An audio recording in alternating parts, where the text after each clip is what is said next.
they'll feel for you, but they'll also ask questions about why you're revealing this at this particular time. What do you want to say to people who see, this as an appeal for votes? Well, I mean, I told folks again and again I didn't want to share what happened to me. I was worried that I didn't want it to be about me. And over the course of this campaign, traveling across the country, I've been hearing more and more stories, private conversations with people telling me about what they've gone through and the ongoing threats that continue to happen for Canadians around foreign interference. And some folks had seen some information or heard some things around potentially me being a target in the past, and that I was reluctant to talk about it. And a lot of folks encouraged me, well, you've got this platform, and in this campaign, you can talk about what happened to you, because if it could happen to you and you're an elected official at such a high platform and at such a high position, what about us? Ordinary folks. It happens to us all the time, and we have no protection, and we're just out here dealing with it. So I was encouraged by hearing those voices and folks that I met across kind of throughout the course of this campaign to use my platform to talk about it, just as a way to highlight, if it could happen to me, imagine how scary it is for everyday people. Juste en français là-dessus, là. Oui. Pourquoi il y a des gens qui laissent entendre que vous avancez cette histoire-là pour attirer la sympathie du vote? Pour moi, j'ai jamais voulu parler de ça. J'ai eu beaucoup de questions dans le passé, comme vous savez. Plusieurs personnes ont posé la question parce qu'il y avait des suggestions potentiellement que j'étais ciblé comme ça. Donc, je n'ai pas voulu parler des détails de ce qui s'est passé avec moi. Mais après toute la campagne, j'ai eu des conversations privées avec les gens qui ont partagé leur histoire et le fait que plusieurs Canadiens sont ciblés par l'ingérence étrangère. C'est quelque chose partagé dans l'enquête publique aussi. Donc après le fait que j'ai eu des conversations, les gens m'ont encouragé d'utiliser mon plateforme, de partager ce qui s'est passé avec moi, parce qu'ils ont dit que si quelque chose peut se passer avec quelqu'un dans une position comme le vôtre, someone in a position such as yours, if that can happen to someone like me, imagine what could happen to someone who's just a regular citizen. So that's why I decided to share my story. Mark Carney said that next week there need to be negotiations engaged with the United States. And what is your message to Donald Trump and to the workers today? Well, I can tell you that we will never abandon the workers, because that's the problem in every crisis that occurs. It's the workers that have to make sacrifices, and I think that's wrong. I think we must always defend the workers, and my commitment is to always defend people's interests. Second, my message to Donald Trump is we're here to defend our country. We're proud of our country. We will defend jobs. And unprovoked, Donald Trump began this trade war with us. It's illegal, unjustified, and we will defend our own interests. And as leader of the New Democratic Party, I will always defend workers' interests.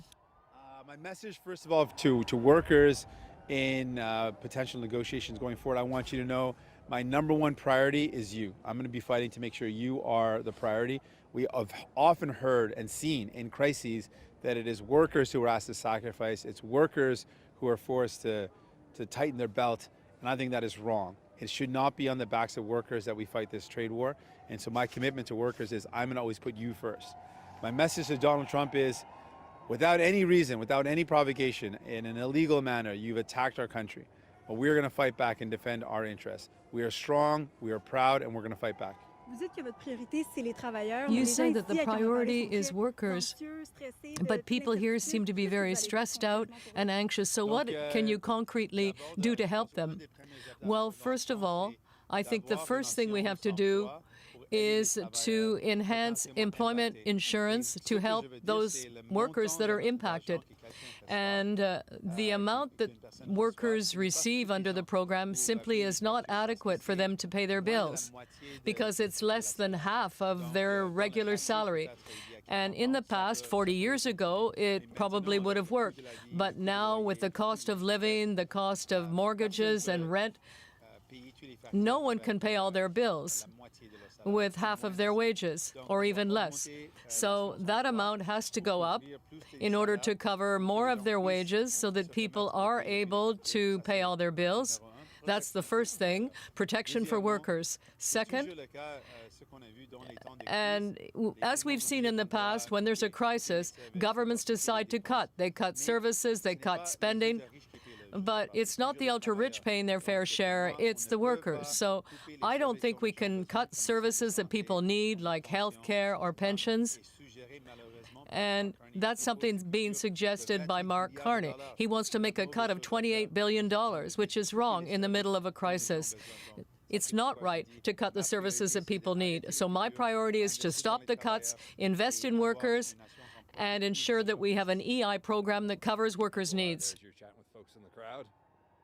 Folks that were worried, a lot of folks that were Windsor workers, they were at the Stellantis factory that we visited early in this campaign. They're talking about the uncertainty, what's going to happen next.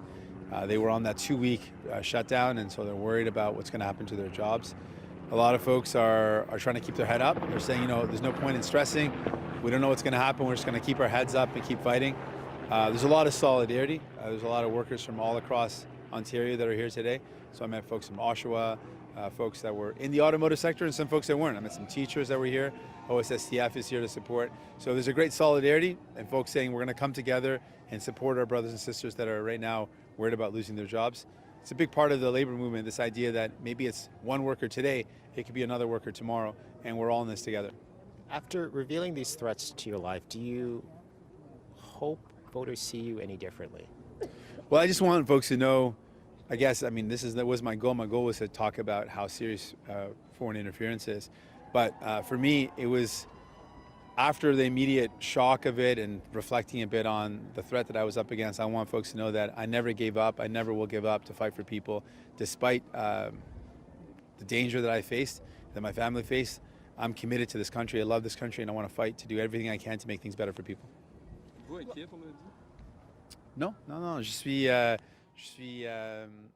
confiant. No, I'm confident that people will support us and will want to elect new Democrats. We have shared our message. We will continue to do that.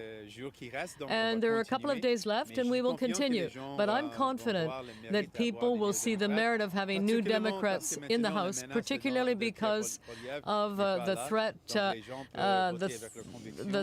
of Donald Trump is there. But people can really vote with their hearts and know that we will defend them.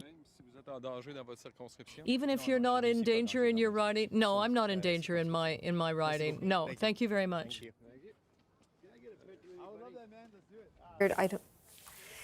Sorry, folks. We have been taking you live to Windsor, Ontario, where we have been hearing from NDP Leader Jagmeet Singh, who has been speaking to reporters. Two key themes have come up repeatedly in that brief interaction with the reporters. One, of course, why he's there. He's there as part of a rally to support Unifor and other union groups and other laborers as they're fighting against these looming tariffs that are wreaking havoc across the economy. So he's recommitted his allegiance to working people in Canada, but also he's saying more details about this revelation that was made earlier in the day, that the RCMP had previously told him that there was a serious threat to his life and that of his families, and this goes back a couple of years, and he is linking it to foreign interference. Let's turn once again to CBC's Alexander Silberman, who's following this for us from Ottawa.